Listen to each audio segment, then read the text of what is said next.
6 de la mañana, 32 minutos. Usted nos acompaña. Vamos a ver cómo está Calzada Roosevelt. Inmediatamente la ponemos en pantalla para que usted vea cómo está en este momento el movimiento en las calles guatemaltecas. Importante para que usted pueda tomar su tiempo en consideración. ¿Qué está sucediendo con el tránsito? Es bastante complicado a esta hora de la mañana a la altura de Tikal Futura, el ingreso a la ciudad de Guatemala. Salió el sol, aunque debemos entender que en algunos lugares está nublado, está cubierto prácticamente porque está lloviendo en la ciudad capital. Hay que recordar las lluvias que estuvieron afectando el occidente del país. Ya nos habla Lorraine de las diferentes posibilidades de lluvia que se tienen para esta jornada. Muy buenos días si usted nos acaba de sintonizar. Titulares a esta hora de la mañana. Viene Dalia Santos con el tránsito, pero hay que repasar los hechos de Guatemala y del mundo. Y hoy rendirían su primera declaración los funcionarios que pertenecían a la Secretaría de Bienestar Social, que dejaron su cargo y fueron capturados. Y ahí está la señora Anaí Keller. Se han cambiado, se ha tomado la decisión de cambiar toda la línea. Previo a las capturas, el presidente Jimmy Morales daba a conocer la destitución de toda la línea de la Secretaría de Bienestar Social. Estamos ante un Estado que no da respuesta, ante un Estado fallido. ¿Qué estamos esperando como país para que le demos respuesta? Un país que no es capaz de proteger a su niñez, habrán condenas de caso, pero aquí indudablemente, sin hacer mucho análisis, aquí el Estado es el responsable de la muerte de estas niñas porque no pudo garantizar su vida. Así eran las declaraciones del Procurador de los Derechos Humanos, quien habla de un Estado fallido y habla de la responsabilidad directa del gobierno por no hacer nada por las niñas.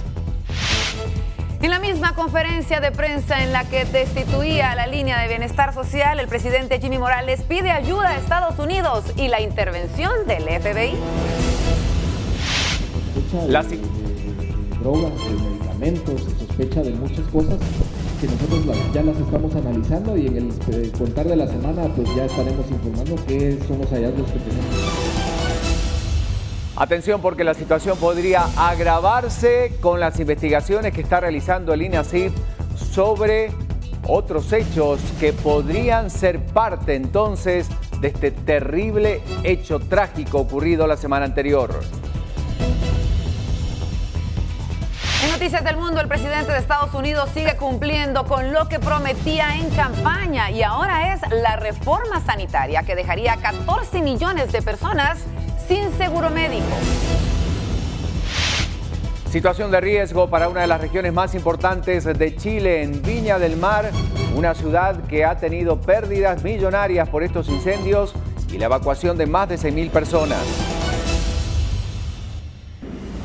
En noticias del fútbol nacional, los rojos de Municipal continúan con el liderato invicto luego de arrancar con el torneo de clausura. Vamos a hablar del Real Madrid en los deportes internacionales. Va a la cabeza en la Liga Española.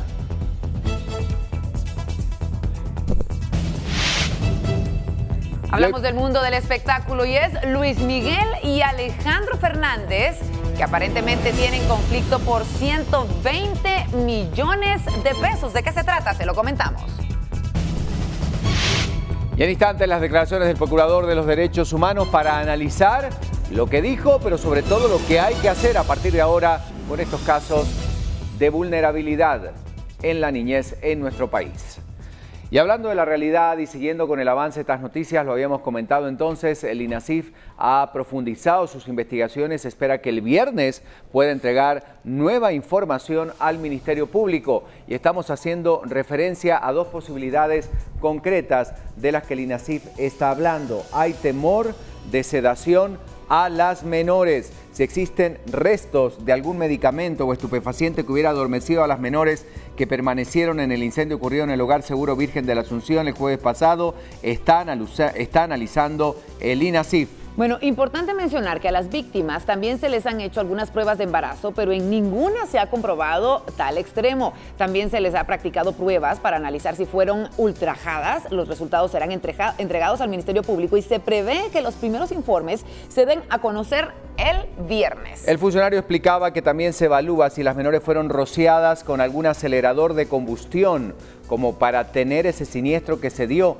ya que la mayoría tenía quemaduras en el 75 y 90% del cuerpo. Atención con esto, porque de acuerdo a los reportes del hogar, las niñas habían tratado de escapar, pero esto no concuerda con la versión de la ropa que tenían, que era un pijama con un intento de fuga, aseveró la diputada Alejandra Carrillo del Movimiento Reformador. Atención, porque temen sedación a menores, lo que agravaría mucho más y lo que, bueno, implicaría que la investigación sea mucho más pormenorizada. Y es que según los resultados preliminares de las necropsias, 20 de las menores murieron por asfixia y sofocación, 17 a causa de quemaduras térmicas. Esto era lo que recalcaban, que todas tenían quemaduras en el 75 al 90% del cuerpo. Vamos a seguir con esta información, analizando este tema. Son las 6 de la mañana con 37 minutos, pero damos una vuelta de página. Ya está Dalia Santos con nosotros para hablar justamente de lo que ocurre en las calles guatemaltecas. Especialista en el tema, Dalia, muy buenos días, bienvenida. Adelante. Gracias, Vero. Gusto saludarte, Ricardo. Y por supuesto que las condiciones del tránsito vehicular son importantes para muchos guatemaltecos que están pendientes de Viva la Mañana y que quieren conocer qué es lo que está sucediendo en la vía pública y que a esta hora se convierte en noticia. Podemos observar, esto es lo que se podía ver desde primeras horas del día. Las condiciones del clima están afectando el tránsito vehicular, así que se recomienda siempre conducir con mucha precaución, más aún a nuestros amigos motoristas que utilicen de la forma correcta el casco protector, ya que se reporta lluvia en distintos sectores de la ciudad capital. Ahora vamos a observar otro punto que es importante recalcarles. Esto sucedió durante el fin de semana, inundaciones en sectores de Villanueva. Lamentablemente muchas personas lanzan la basura desde su vehículo, provocando este tipo de situaciones. Lo dejamos para que lo tome en cuenta lo que puede suceder si la lluvia continúa y si se sigue dando esa mala práctica de lanzar la basura a la vía pública, podrían darse este tipo de situaciones que son las inundaciones que en su momento afectan el tránsito vehicular.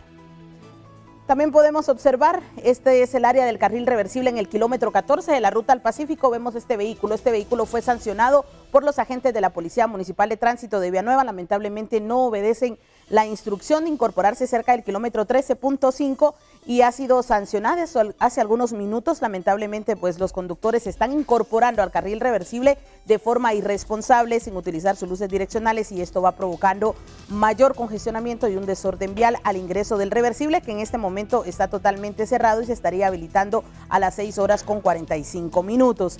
También tenemos a la vista los horarios de los carriles reversibles. Esto es en la ruta de Ciudad Real hacia la avenida Petapa. Es importante conocerlos para que los usuarios puedan desplazarse en estos reversibles hacia la ciudad capital y de esa forma mantener totalmente libre el acceso para las personas que se dirigen de Villahermosa, San Miguel Petapa, El Frutal y otros puntos. Este es un punto importante. Esta gráfica pues muestra la cantidad de vehículos que también se acumula en este ingreso hacia Ciudad Real, tanto hacia el norte como hacia el sur. Y vemos acá es lo que está sucediendo actualmente en el área de Prados de Villahermosa como punto de referencia. Vemos que hace unos minutos finaliza el carril reversible en este sector. Muchos conductores aún están utilizando sus luces, esto tomando en cuenta que las condiciones del clima pues ameritan todo el sistema eléctrico que esté en óptimas condiciones para poder ser vistos en la vía pública. Vemos esta fuerte carga vehicular que se desplaza hacia Ciudad Real y Avenida Petapa, donde la PMT no reporta ninguna novedad. Y ahora observamos la salida de Colinas de Montemaría. Este es un punto importante que llega y exactamente se incorpora al kilómetro 13.5 de la ruta al Pacífico, inicio de la vía Lobos, donde se reporta totalmente libre el acceso hacia la ciudad capital. Así que es importante siempre respetar las señales de tránsito de los agentes. Se recuerde que si las condiciones del clima siguen afectando el tránsito vehicular, es importante que utilice su limpiabrisas y por supuesto sus luces direccionales y de emergencia. Así que la información que la PMT de Villanueva les traslada, deseándoles un excelente martes y en Viva la Mañana. Continúan las noticias. Muchísimas gracias por la información, Dalia. En instantes nos va a dar otro reporte completo de lo que está ocurriendo en las calles de Guatemala esta mañana. 6 de la mañana con 41 minutos. Tenemos que hablar de las noticias del mundo. Contigo, Lorraine. Vamos inmediatamente. Seguir hablando de lo que sucede en el mundo, y es que la reforma sanitaria del presidente Donald Trump ha creado polémica debido a que su aplicación implicaría, según un estudio oficial, que 14 millones de personas queden sin seguro médico el año próximo y hasta 24 millones en una década. La iniciativa tiene como fin enterrar la reforma del anterior presidente, el Obamacare, vigente desde el año 2010, y para ello elimina la obligación de contratar seguro médico, congela el desarrollo del programa para los más desfavorecidos y acaba también con el sistema impositivo que permitió la expansión de la red asistencial. Como contraparte, favorece también las degradaciones fiscales en función de la edad. A la luz del estudio oficial, el drenaje del sistema sanitario permitiría reducir el déficit en 337.000 millones de dólares, pero a un enorme costo. Aparte de la pérdida masiva de la población atendida, elevaría los precios de las pólizas entre un 15 y un 20% en los próximos 2 años. Tenemos que platicar un poquito más también acerca de esta tormenta que estaría afectando a los Estados Unidos, y es que en Nueva York comenzaron ya los preparativos para una gran tormenta de nieve que se espera en la zona noreste de Estados Unidos y que ya empezó a sentirse en la región central del país. Un comunicado del sistema meteorológico detalla que las condiciones serán serias en la costa noreste del territorio americano, según el último informe por parte de los oficiales de la ciudad de Nueva York. El condado de Long Island empezará a nevar a partir de la medianoche y para hoy martes se esperan entre 40 y 50 centímetros de nieve. Además, las autoridades locales y estatales han advertido que en los próximos 2 días se esperan rachas de viento que pueden alcanzar hasta 90 kilómetros por hora. El alcalde de Nueva York, Bill de Blasio, anunció que todos los colegios públicos de la metrópolis permanecerán cerrados este martes e instó a los neoyorquinos a tomar medidas de precaución. Vale la pena mencionarles que expertos en meteorología han calificado a esta quizás la peor tormenta de la temporada que se espera en los Estados Unidos. Miles de vuelos ya han sido cancelados, esta noticia de última hora, y las autoridades han autorizado el cierre de escuelas por un fuerte temporal de nieve y viento que afecta desde anoche el país del norte. Entre los afectados está la líder alemana Angela Merkel, que ha tenido que aplazar el viernes su viaje a Washington, que tenía previsto para este martes con Donald Trump. Hay más de 94 millones de personas que habitan la región afectada, con temperaturas hasta 15 grados por debajo de lo normal, y que han comenzado a notar los efectos del fuerte temporal de nieve y viento que azota el noreste y la zona del Atlántico medio de los Estados Unidos. Y hablando de la madre naturaleza, un incendio en Viña del Mar, en Chile, afectó 16 viviendas y la evacuación de unas 6.000 personas que regresaron el lunes a sus casas.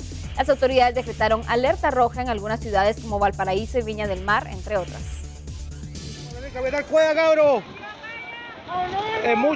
Un nuevo incendio en Chile, en Viña del Mar, afectó 16 viviendas y provocó la evacuación de 6.000 personas que retornaron el lunes a sus hogares. ¡Vámonos, hombre! ¡Vámonos! ¡Deja botado, vámonos! El fuego comenzó el fin de semana y ha consumido 230 hectáreas de vegetación en la región de Valparaíso. No se han reportado heridos. Las llamas avanzaron por los fuertes vientos y temperaturas por encima de los 30 grados. Las autoridades decretaron alerta roja en las ciudades de Valparaíso y Viña del Mar. Noticias del mundo que compartimos con ustedes a esta hora de la mañana. Continuamos con más información. Gracias, Lorraine. Es el momento de hablar con Alberto Cardona, que está en las calles. Vamos a la zona 1 nuevamente. ¿Cuál es la situación climática y la noticia? Alberto, buenos días. Alberto, buen día. ¿Dónde estás?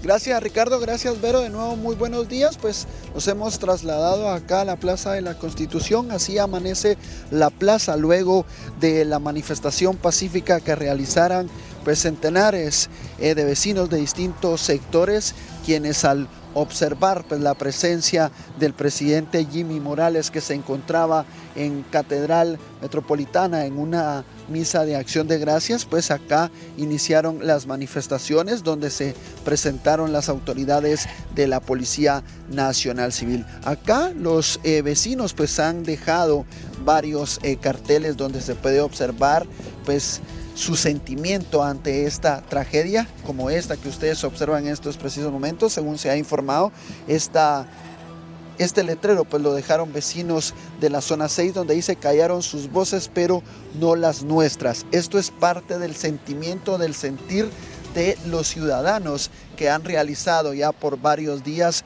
una serie de homenajes a las niñas que fallecieron en esta tragedia.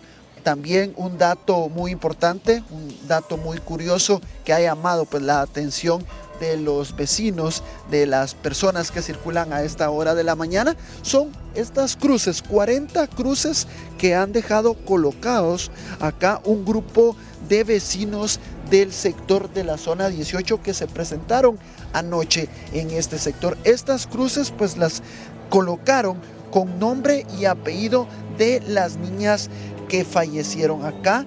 Según se ha informado, estas cruces significan mucho para los vecinos, para los representantes de las diferentes organizaciones. Estas cruces de madera pues fueron colocadas con cemento en esta área en homenaje a las niñas que le perdieron la vida en esta tragedia. También se ha informado que a partir de las 8 de la mañana estarán pues iniciando la serie de actividades religiosas por parte de grupos de oración, tanto católicos como cristianos. Otro de los factores que ha llamado mucho la atención son estas fotografías que han dejado colocadas en este sector. Pues algunos representantes de las organizaciones sociales se ha denominado que en estos lazos que han colocado acá en este sector, estos lazos enfrente pues a la Plaza de la Constitución, frente a la fuente, estarán colocando este tipo de carteles donde es claro pues el sentimiento, el sentir de la población guatemalteca por esta lamentable tragedia que ha cobrado la vida de 40 niñas. También se ha informado que en horas de la tarde y noche, acá en la Plaza de la Constitución, donde nos encontramos ubicados, continuará la serie de actividades religiosas y principalmente musicales. Acá en estos precisos momentos ustedes están observando a una persona, a un adulto pues que está realizando este tipo de homenaje a las niñas que lamentablemente pues perdieron la vida. Al pasar de los minutos, de las horas, se observan a bastantes guatemaltecos, muchos padres de familia que trasladan a sus hijas hacia colegios e institutos de este sector, pues observan las fotografías y esto también ha generado el sentir de muchos vecinos y representantes de organizaciones sociales que han comentado que continuarán con este tipo de homenajes hasta que el presidente de la República pues dé la cara nuevamente y siga dando nombres y apellidos de las personas responsables y también dé a conocer los nombres de quienes eran los monitores que estaban el día de la tragedia y no ingresaron lamentablemente a quitar llave donde se encontraban estas menores de edad. Con estas imágenes y el sentir de la población guatemalteca, cuando el reloj marca las 6:49, yo regreso con ustedes, Ricardo, Vero y compañeros en los estudios centrales de BLM Noticias. Gracias, Alberto. Es que no vamos a dejar de lamentar esta situación, el pueblo no va a dejar de reclamar, de exigir justicia, de pedir que salgan los responsables. Ya hablábamos en el caso del INASIF de llegar a corroborarse, todavía es una hipótesis, todavía es una investigación que se está realizando, de que estas menores hubieran recibido algún tipo de droga o que hubieran sido rociadas con combustible. Obviamente la situación es más que grave porque es una verdadera tragedia, pero indudablemente agravaría mucho más las situaciones de quienes estarían implicados en esta terrible tragedia. Claro, no solamente eso, lo que sucedía además previo a esta tragedia con la vida de estas niñas y también enfocarnos en lo que sucederá de ahora en adelante en los diferentes hogares que se tienen en Guatemala con los cientos de niños que aún continúan con la necesidad de nuestro país. Por eso, Pedro, estamos haciendo esta pregunta esta mañana a través de las redes. Así es, Ricardo, le vamos a recordar entonces la pregunta, desde muy temprano ya estaba colocada en pantalla para que usted también opine. Recuerde que su opinión es muy importante para poder manejar el tema del día. Ya la tiene usted. ¿Y cree que habrían más implicados en la tragedia del hogar de niñas que deben ser procesados? ¿Sí o no? Recuerde también el hashtag para que usted también utilice nuestro Facebook, BLM Capturas por Tragedia, y nuestro Twitter, se lo recuerdo, @guatevisión_TV, @VivaLM_GTV. Pues ya tenemos entonces algunos de los resultados, y sí, el 100% de los televidentes piensan en que sí, pues absolutamente cero en la opción de no, y bueno, también esperamos sus comentarios para que tal vez más adelante los podamos leer a través de nuestro Facebook, 6:51 de la mañana, y es así como están las redes de BLM Noticias. Ricardo Ibero. Están llegando efectivamente. Manuel José Cabrera dice: buen día, desde mi punto de vista de implicados y responsables hay más. Para mí que deberían capturar a todos los trabajadores de ese centro, ya que los ahora capturados son los autores intelectuales y los trabajadores son los autores materiales, incluyendo policías hasta los conserjes deberían ser arrestados todos y ya verán cómo sale toda la verdad a flote. Un comentario más, Ana Asturias dice, en ese lugar todos son culpables, todos los trabajadores del hogar, albañiles, conserjes, administrativos, docentes, monitores, policía, los de la cocina, los de la limpieza, jardineros, pintores, etcétera. Es parte del comentario que nos da entonces Ana Asturias en nuestra página de Facebook. Bueno, hay varios comentarios esta mañana, por supuesto, que nosotros vamos a leer. Bernarda Jiménez, me preocupa que el MP no tenga los recursos suficientes, es decir, evidencia incriminatoria que logre probar la responsabilidad de estas lacras. Confiemos en que logren sustentar el caso para que haya justicia. Jaime Francisco Antonio Galvez, algunos padres de las niñas deberían estar en prisión también. El lugar de los niños o niñas es al lado de sus padres. Nunca debieron hacer algo para que se los quitaran o se fueran de casa. Ellos son los primeros que fallaron. Xiomi Mijangos, todos los trabajadores de ese hogar tienen mucho que contar, así que prisión preventiva para todos. Mientras se da con los responsables, ya verán cómo todos dan una versión diferente de los hechos, pero si los dejan en libertad, verán cómo se ponen de acuerdo para crear su gran obra de teatro. Dios hará justicia, porque Él dice: todo aquel que le haga daño a un niño, más le valdría no haber nacido. Bueno, son tantas de las cosas que estamos viendo esta mañana y comentarios que la gente está haciendo a través de las redes. Pero damos una vuelta a página para hablar de otros temas, Verónica. Tenemos más noticias y ejemplos que debemos seguir de lo que sucede en nuestros países vecinos. Contanos. Vamos a hablar entonces rápidamente de cómo mujeres voluntarias de comandos de salvamento acuden en una vieja ambulancia a auxiliar personas de las peligrosas calles de El Salvador, como sabemos, uno de los países sin guerra más violentos del mundo. Así se alistan estas 4 mujeres antes de salir a las peligrosas calles de San Salvador en caso de emergencia. Son voluntarias de comandos de salvamento, una arriesgada labor en uno de los países sin guerra más violentos del mundo. Y salvando una vida hacemos mucho, entonces no por gusto somos llamados los ángeles guardianes. Es igual trabajar con mujeres, o sea, no solo con los hombres, es una gran como ayuda para nosotros también, porque uno no se siente sola como mujer, sino que sabemos que somos varias, es un gran apoyo entre todas. Durante su turno de 14 horas que inicia al anochecer y culmina la mañana del día siguiente, acuden a donde una persona requiere auxilio. Con frecuencia tienen que atender heridos de bala o arma blanca. El trabajo que se desempeña aquí como mujer somos muy importantes.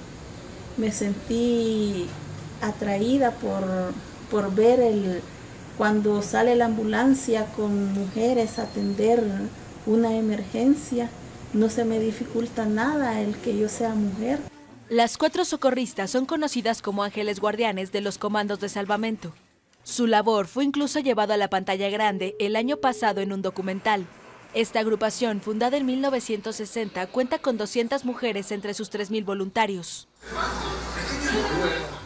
Bueno, rápidamente nos trasladamos hasta Cuba. ¿Por qué? Porque con este personaje del que vamos a hablar a continuación, cuando está en La Habana, no se trata ni lo tratan como lo que es el escritor cubano vivo más famoso del mundo. En ese lugar, Leonardo Padura es un hombre semivisible, como le dicen, pero él asegura que solo en el barrio de origen rural en donde él vive, sus textos podrían escribir literatura.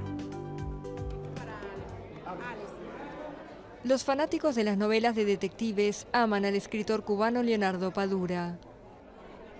Su obra ha sido traducida a 20 idiomas. En 2015 recibió el premio Princesa de Asturias y en 2016 su personaje fetiche, el detective Mario Conde, llegó a Netflix. Pero en su país es un cubano corriente y los medios bajo control del Estado prácticamente lo ignoran. Soy semivisible, es una realidad un poco complicada. Yo aparezco con muy poca frecuencia en la televisión en Cuba, aparezco muy poco en los medios, sin embargo, tengo muchos lectores. Padura ganó prestigio internacional en 2009 con El hombre que amaba a los perros, la obra que le dio fama y en la que retrata el fin de la utopía comunista a través del asesinato de León Trotsky. En Cuba también ha sido reconocido con premios, pero aún así sus opiniones no circulan. Hasta ahora he dicho casi todo lo que quería decir en mis libros y lo que no aparece es porque no me interesaba que apareciera. A sus 61 años podría vivir muy cómodo en otro país, pero solo aquí, en Mantilla, el barrio de origen rural donde fecha sus textos, reconoce que podría escribir literatura.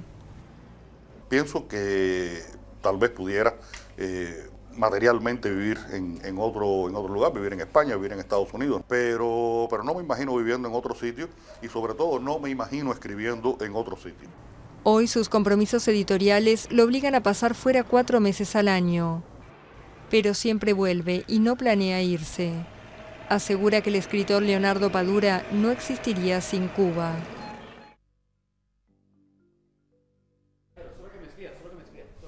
Ahí tienen ustedes entonces la historia de este, escritor, el conocido más vivo de la historia. Vamos contigo, Ricardo. Bueno, y vamos a retomar el caso del que estamos hablando esta mañana, que está vinculado a estos exfuncionarios de la Secretaría de Bienestar Social que están detenidos, que hoy van a rendir su primera declaración. Son 3 delitos graves de los que se los está acusando. Y está en línea telefónica Rodman Pérez, él es secretario de Política Criminal del Ministerio Público. Rodman, gracias por recibir nuestra llamada y tenemos que hablar de cómo siguen estas investigaciones. Estamos leyendo de nuevos datos que podría aportar el INASIF esta semana también, el próximo viernes, y en líneas generales, ¿en qué se ha avanzado? Para que usted nos pueda precisar algunos datos importantes. Buen día, lo escuchamos. Muy buen día, muchas gracias por la entrevista y también un saludo a la audiencia en esta mañana de martes. Como Ministerio Público estamos trabajando desde el mismo día del trágico suceso en escena, en el procesamiento del lugar, con un equipo interdisciplinario que fue conformado en la Fiscalía por personal fiscal, analistas, parte de medicina forense también, avanzando en recolectar toda esta investigación, todos estos elementos que son importantes, ya luego someterlos a una fase de análisis. Estamos precisamente en esa misma fase y esa investigación, que no puedo entrar en mayor detalle por la reserva de las actuaciones, mencionar que esa parte preliminar del análisis es el que da como resultado el día de ayer tener ya 3 personas capturadas, que es pues como ya es de conocimiento público. Incluyen al secretario de Bienestar Social, al exsecretario de Bienestar Social, a la ex subsecretaria y también por supuesto al exdirector del Hogar Virgen de la Asunción. Rodman, ¿podrían haber más implicados en el caso? Como usted dice, se está avanzando en las investigaciones, todavía no se pueden revelar, obviamente, por las reservas que implica y que tiene este caso, pero ¿podrían darse más detenciones? ¿Podrían haber más implicados en este tema? Tomando en cuenta que la fase de análisis es hasta el momento preliminar, porque la investigación sigue fluyendo y sigue bajo esa necesaria revisión de las actuaciones que se van conformando, no se descarta el hecho de que puedan existir algunas otras personas también vinculadas a los hechos. Rodman Pérez, le hago una pregunta. ¿Qué tan grave puede ser si se corrobora que el INASIF en este rastreo que está haciendo en los cuerpos para identificar si hay sedantes o algún otro tipo de droga o si los mismos fueron rociados con combustible? ¿Esto agravaría en qué medida la situación, que ya es trágica, por cierto? Los resultados periciales y científicos sin duda orientan las decisiones fiscales. Con los avances tecnológicos que el país tiene, es importante mencionar que incluso a nivel regional INASIF cuenta con laboratorios bastante avanzados y con personal de primer nivel. Sin duda los resultados técnicos y científicos que en este caso el instituto pueda rendir van a determinar necesariamente las decisiones fiscales. Eso implica la orientación que tendría en uno u otro caso el hecho de que los resultados sean como ustedes nos comentan. Por último, ¿en qué medida podría contribuir la colaboración, si es que se da, del FBI de Estados Unidos, tomando en cuenta que el presidente de la República decía o hacía una solicitud expresa de llamar al FBI para que se pudiera sumar a esta investigación? Oficialmente el Ministerio Público no ha sido notificado de esta petición, no hemos recibido, no tenemos el conocimiento por la vía oficial de esta petición. Sin duda el trabajo, el apoyo que se pueda sumar, sin duda puede resultar también importante. Muchísimas gracias, Rodman Pérez, secretario de Política Criminal del Ministerio Público. Gracias por recibir nuestra llamada telefónica. Seguimos hablando de este caso y sí, y como lo decíamos, eso tiene que ver con las investigaciones del INASIF en relación a hipótesis que están surgiendo sobre algunos otros hechos que podrían agravar aún mucho más esta severa crisis, esta tragedia que se está viviendo en el país. Hay mucho todavía por compartir y por analizar en torno a este tema, pero tenemos que dar vuelta de página y hablar de otros temas. Sí, así es. Pedro Chandero está listo para relatar y hablar sobre la página deportiva. Pedro, buen día. Gracias, compañeros. 2 minutos pasan ya de las 7 de la mañana y sí, ya tenemos listos a todos los compañeros de Todo Deportes de Prensa Libre para poder tener ya toda la información que usted necesita en todas las áreas deportivas. Ya tenemos entonces en pantalla la portada y es que foco de corrupción, ese es el titular principal, donde el MP investiga viáticos y gastos de bolsillo. 5 dirigentes de la Fede Badminton pues son señalados de haber falsificado firmas de atletas para apropiarse de fondos. Una vez más entonces el deporte nacional en aprietos. Entérese usted de todos los detalles de esta noticia. Luego pues vamos pasando entonces ya a las páginas interiores de Todo Deportes de Prensa Libre y vemos entonces el golf guatemalteco también pues está en su máximo apogeo en esos momentos. Acuña llega con nueva estrategia, es que el golfista Pablo Acuña participará en la tercera parada del PGA Tour después de haber ganado el Hacienda Nueva. Entérese un poco más sobre este golfista guatemalteco, también pues de otras pasiones y sobre desde cómo este pues torneo se está llevando a cabo. También tiene usted un resumen de la jornada 12 y bueno, pues vamos pasando poco a poco las páginas, aparte de toda la información que tiene usted sobre el deporte nacional, vamos al deporte internacional y es que hoy en la Champions pues vamos a los octavos. Se recuerda entonces la Juventus contra el Porto a la 1:45 y el Leicester contra Sevilla a la 1:45 también, y mañana también muy buenos partidos, ya en su momento se enterará. Y recuerda entonces que hoy en este juego pues son las definiciones, la Juve busca sellar el pase y el Porto lucha contra Italia. Eso es lo que sucede en Todo Deportes de Prensa Libre y bueno, aquí en BLM Noticias pues destacamos que arrancó la segunda vuelta del torneo de clausura y en la misma Municipal sigue el líder invicto, mientras Cobán y Carchá alcanzaron resultados interesantes. ¿Interesa aquí? Municipal derrotó ajustadamente a Suchitepeques y continúa de líder e invicto. Encuentro disputado el domingo en el Estadio Manuel Felipe Carrera. La variante roja de Eddie Guerra por Alexis Mata en el minuto 52 le trajo sus frutos al técnico Machaín, porque al 58 el petenero de un certero cabezazo luego de un tiro de esquina anotó el único gol del encuentro.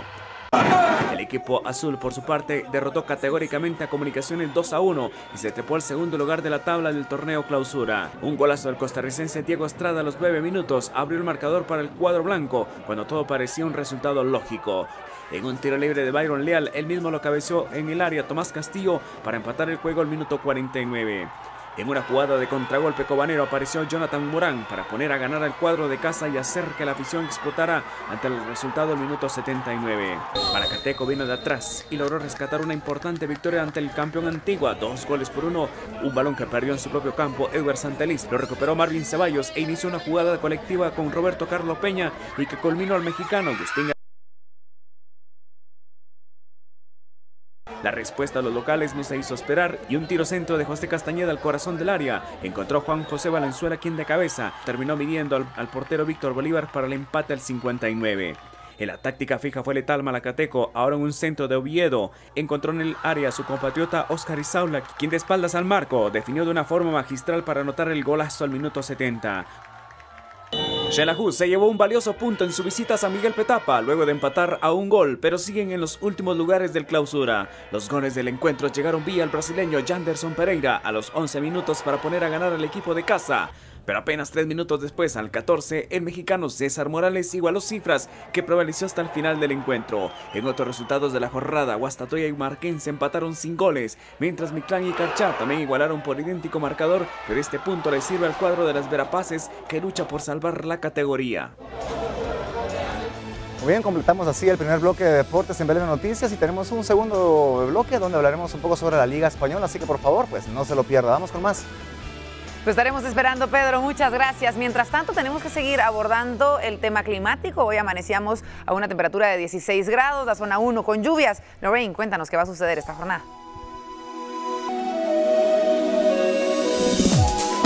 Así es, Verónica, tenemos que seguir hablando del clima para el resto del día y es que para hoy tenemos ingreso de humedad en ambos litorales, persisten las lluvias débiles a moderadas en especial en el suroriente del país. En la mañana tendremos nublados con lluvias con una temperatura máxima de 24 grados centígrados y vientos de norte a este de 15 a 30 kilómetros por hora, con posibilidades de lluvia de un 30% en la meseta central. En la tarde se estarán registrando lluvias tempranas con cielos cubiertos hacia la noche y la temperatura mínima podría bajar hasta los 13 grados centígrados. Pero vamos a platicar un poquito más acerca de este tema, que incrementan las lluvias y tormentas en el país. El ingreso de humedad asociada a un frente frío estacionario en el Golfo de México mantendrá potencial de lluvias en varios puntos del país. De acuerdo a los modelos numéricos, se presentarán lluvias dispersas en las Verapaces, suroccidente, suroriente y boca costa del país. Incluso existe posibilidades de lluvia en el centro, incluida la ciudad de Guatemala con un 30%. Occidente del país, aunque también con mayor posibilidad al sur de los valles. No se descartan algunas lluvias muy fuertes y tormentas eléctricas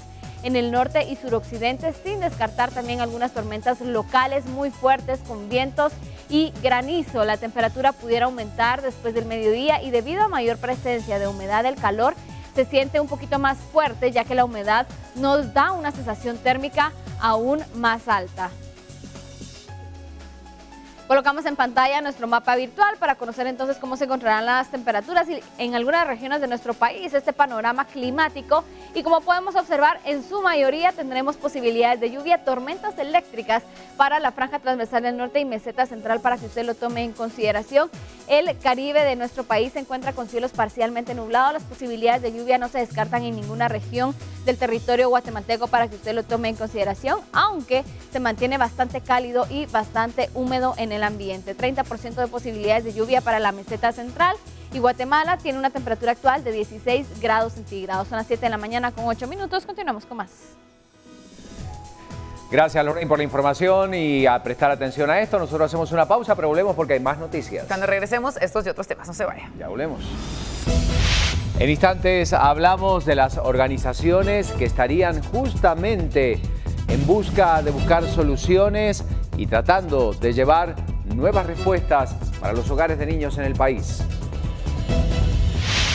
Además, en este tema sí hablamos sobre las versiones y las diferentes sospechas que el INASIF mantiene sobre esta tragedia que sucedía la semana pasada en el Hogar Seguro Virgen de la Asunción.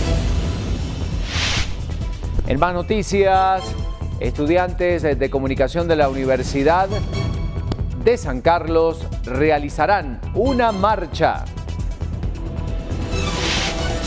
Y también hablamos del Procurador de los Derechos Humanos y sus últimas declaraciones. En noticias deportivas, la Liga Española sigue dando de qué hablar y es el Real Madrid el que está como líder.